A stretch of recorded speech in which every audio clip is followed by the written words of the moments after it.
Hi, I'm Scott. Welcome to Canard Boulevard, and this is what happens when you're not flying.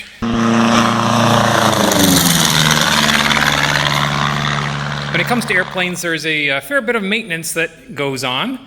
In this case, as you know, I recently flew to Maine and back, and I noticed that on the way back, that the bus voltage being put out by the alternator had started to fall. Instead of 13.9, it was 13.6, then 13.4, and it got down to about 12.9 before we actually got home. So I knew the alternator was on the way out.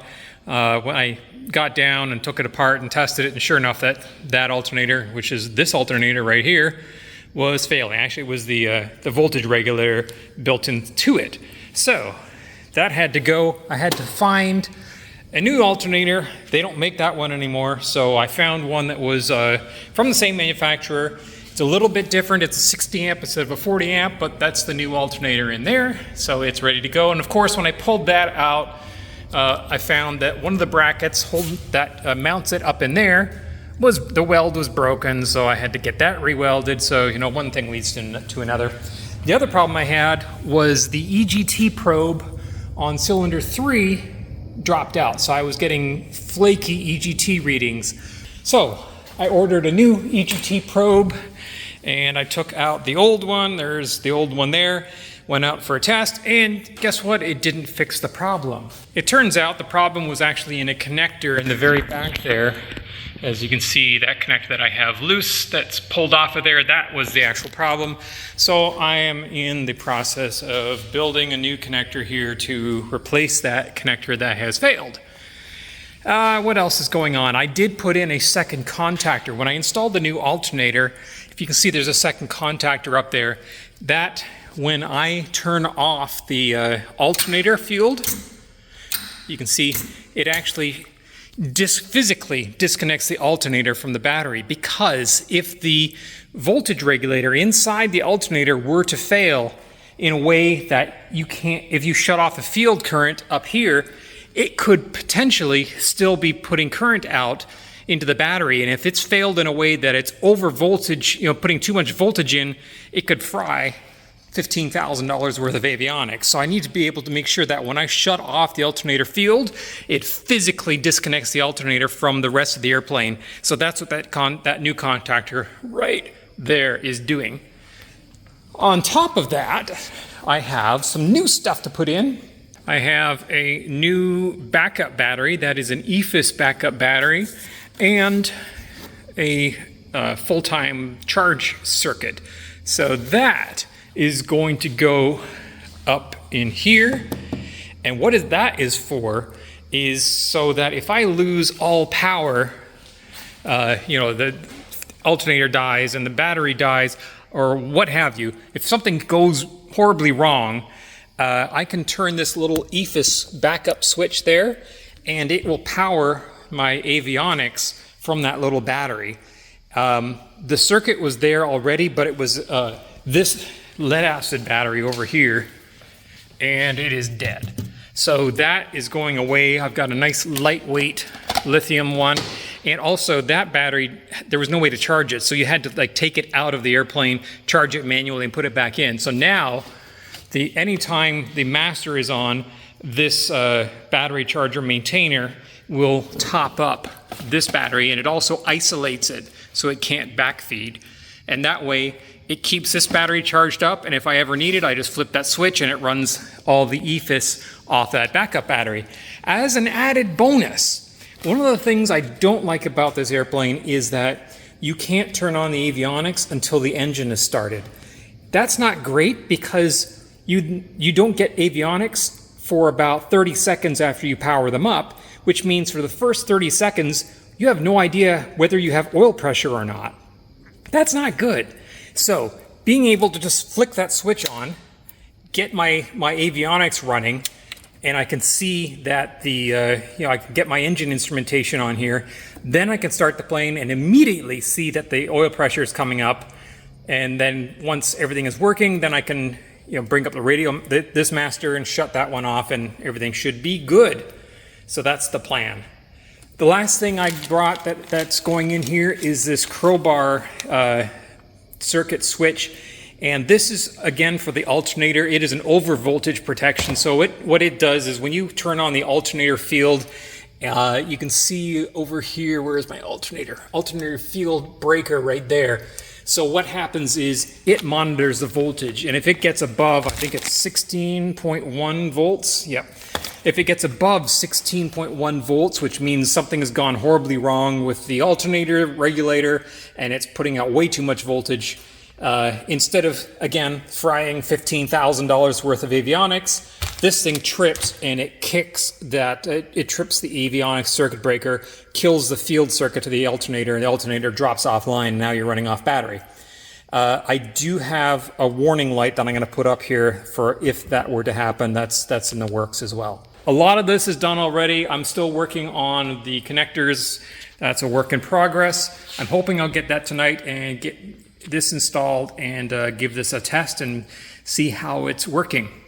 Eventually. All right, hour and a half later, the back is buttoned up. I've got the overvoltage protection module in here. You can see when I bring the master on and I bring the alternator on, I get that contactor click in the back, and if there were an overvoltage, it would then pop the alternator field breaker right there. But that's not happening because obviously I don't have an overvoltage at the moment. So now that I've redone all that wiring, let's go start it up and check to make sure that everything is working as expected.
Well, it was mostly successful. Everything read properly. The alternator is working. I saw the proper voltage. I saw EGT and CHTs on all 4 cylinders, which is good. So that connector is now working. What I did see was EGT on cylinder 3, which is the one that I replaced, was immediately much hotter than the other cylinders and stayed that way. And you saw I actually started it up and revved it up a bit, and I watched, and it was consistently higher than the other cylinders. I don't know if that's because of the EGT probe itself or if there's something else going on, but I think what I need to do is cowl it up. I'll put the cowls back on and take it up and fly it, which is not going to happen today because it's obviously nighttime, but maybe tomorrow, it's a nice day, I'll take it up and we'll do a test flight and see how everything works. Well, that's it for tonight. I guess I'll just put the cowls on and call it a night.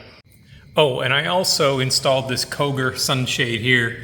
You can see, because we have this great big bubble canopy, and when we flew to Maine and back, we got roasted by the sun. We actually got sunburned in there, believe it or not.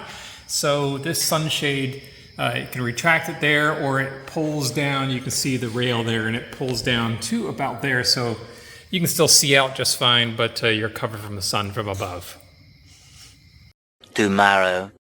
And this is the part where I talk about, well, actually it's not where I talk about anything, because like an idiot, I managed to have my camera on picture mode instead of video mode. So instead of taking a video explaining what I did, I ended up taking this dumb picture. So I'll just try to remember what I said, which was basically I was up until past midnight working on the plane, got it all back together, got it cleaned up and ready to go.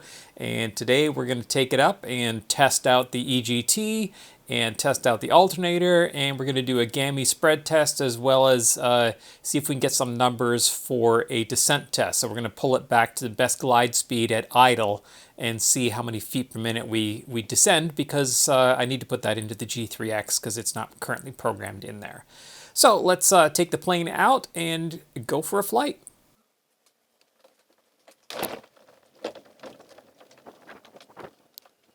And of course, planes don't go anywhere until you put money in them. I mean fuel in them, so I had to fuel up because after flying all the way back from Maine in a headwind, it needed some fuel, so get that taken care of.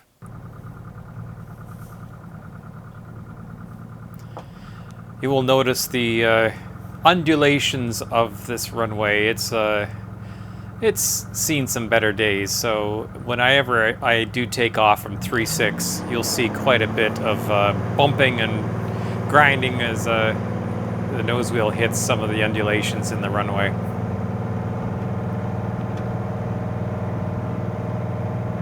There we go, bumping through that until I get enough airspeed that I can get the Canard to start taking some of the load off the nose wheel, and there we go, pull it up and rotate. Notice my little knee pad, iPad holder there. I had bought 3 or 4 different ones trying to find one that worked, and I finally just gave up and made one myself. It's made out of a piece of ABS plastic and some Velcro and a GoPro mount. So now we're flying out from underneath the Cleveland class Bravo. And once we've gotten out of that area, we start climbing up. The first thing I'm going to do is a GAMI test. So the GAMI test tests the flow of fuel to the various cylinders. You want that to be as uniform as possible. And the way that's done is by very slowly, over the course of 30 seconds or so, go from a rich to a lean condition.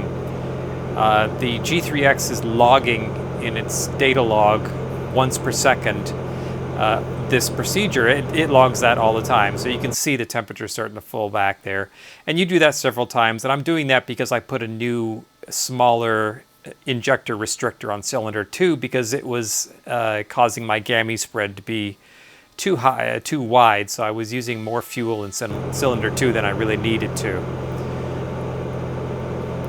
So now that I've put the smaller restrictor in there, I'm rerunning the test to see how it changed. It turns out that by doing that, my GAMI spread went from 0.7 gallons per hour spread difference between the first and last cylinder down to a 0.3. So that's entirely acceptable. That's exactly what I was hoping for. Now that I finished the GAMI test, I'm doing a descent test. So what I'm doing here is I am powering back and slowing down to the best glide speed for this airplane, which is 93 knots. And once I have it stabilized, and I'm hand flying at this point to make sure that I'm holding it exactly at 93 knots, I'm just noting the descent rate.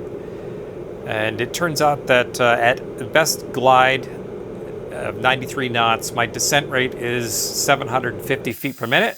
So now that I've logged that, I can input that into the G3X, and it can help in terms of finding the nearest airports. It knows what my descent rate is if I have an engine failure, and it can help decide which airport I should go to. So with those tests finished, let's fly back to, where are we going here? This is not my home airport. Oh, okay, we're going to, as you can tell, I am narrating this quite some time after I actually shot this video, and I don't really remember what I was doing, but here I am flying into Lorain County Regional Airport just to do some just practice landings.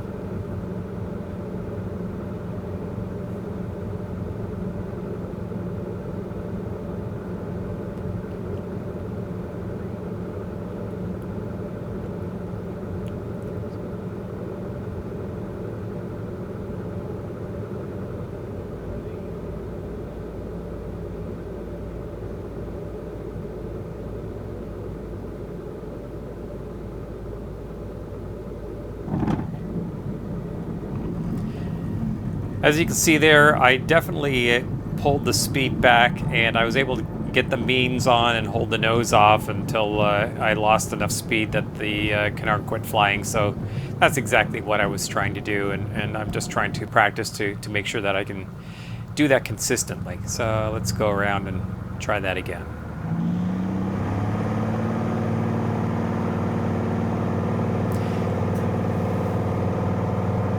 I'm going to do more or less the same thing in reverse here. I'm going to accelerate to about 65 knots, and then I'm going to pull the nose off and just hold it there as I accelerate, and then rotate it off. Something I can't really do at my airport at home just because the runway is too bumpy, and it's just bumping up and down, and I can't gently pull that nose wheel off. So let's go around and just try that one more time.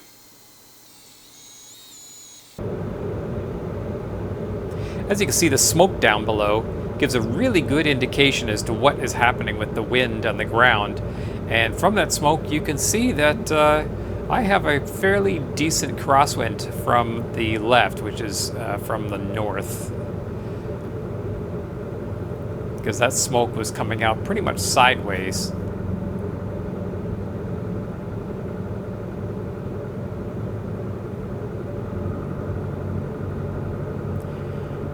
I did sink a little bit low here because I'm trying to really come in with a low speed, so I'm actually a little low. I added some power to compensate. I definitely got behind the power and energy curve on this approach.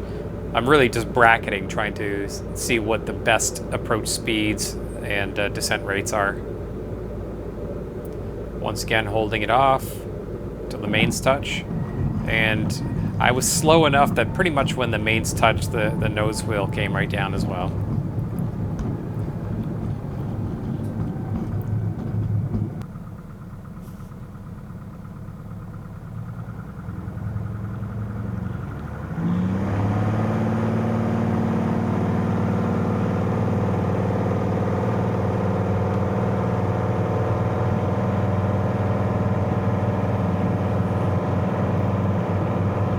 Once again, about 60-65 knots, start back pressure, unload the nose wheel, and up it comes.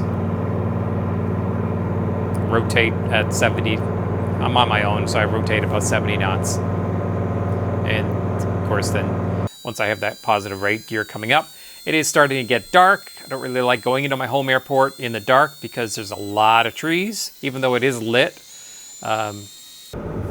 As you can see, right now we're actually past sunset. We're well into dusk, and there are a lot of trees there. And when it gets dark, it gets kind of dicey because you can't see those trees. They're definitely not lit up, so not my ideal situation for going into in this airport at night.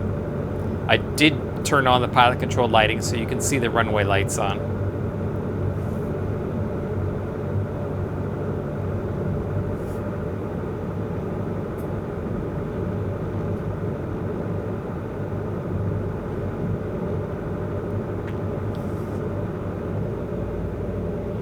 You have those very large trees to the left coming in on a 3.6 here.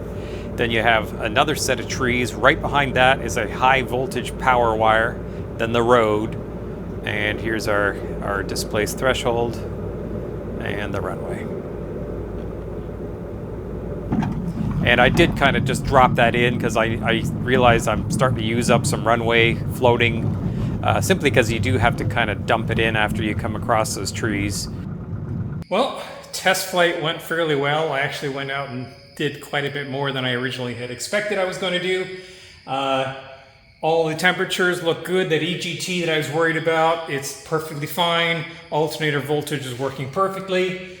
Everything seems to be working perfectly. What do you know? The airplane isn't broken, so I'm sure it will happen again soon. But in the meantime, it means I can go flying again, and maybe we'll go to the Rough River Canard fly-in this weekend. We'll see if my schedule allows for that to happen. In the meantime, I hope you like what you saw. If you did, hey, click like, subscribe, click that little bell, leave a comment, let me know what you think, give me some suggestions, anything you like. It really helps me out, helps me grow this channel. All right, thanks for watching.